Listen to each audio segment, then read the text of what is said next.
दो पटरानियां नारायण प्रभु की और मानी जाती है, मतलब लक्ष्मी और महालक्ष्मी।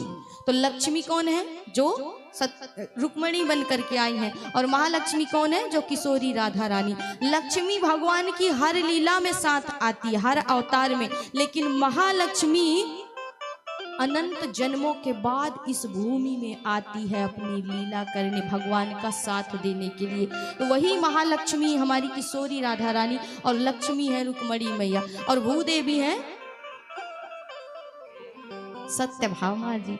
अब भगवान जब अपनी पत्नी से बात करना चाहे, भूदेवी से जब भी बात करें तो कोई ना कोई बीच में आ जाए, इसलिए भगवान अपनी पत्नी से बात ही नहीं कर पाते थे, बीच में समस्या आ जाती थी कोई ना कोई। तो इसलिए भगवान ने क्या किया? उठा करके उन्हें अपने मुख में धर लिया। अब तुम हमेशा के लिए मुख में हो, यहीं पर बात करना महाराज।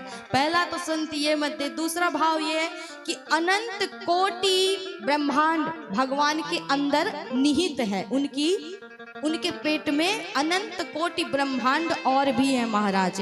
ये एक है, ऐसे कई हैं भगवान के उदर में, पेट में। तो अब अनंत कोटि ब्रह्मांड के जीवों की भी इच्छा थी कि हमें ब्रज का रज चखने को मिले, हमें उस रज का पान करने को मिले, हमें गोपियों के चरणों की वो रज प्राप्त हो। इसलिए भगवान ने उन जीवों की इच्छा पूर्ण करने के लिए आज ये लीला की और ब्रज रज का पान कर लिया। यही है ब्रज रज का महत्व महाराज, जिसके लिए जन्म जन्म प्रयास करना पड़ता है। कहते हैं ब्रज जाइए तो एक सुंदर सा लाइन है कि रमन रेत लोट्यो नहीं, अरे कियो न यमुना पार, रे मन मूरख तू ना जान्यो, ब्रज को तातो महान।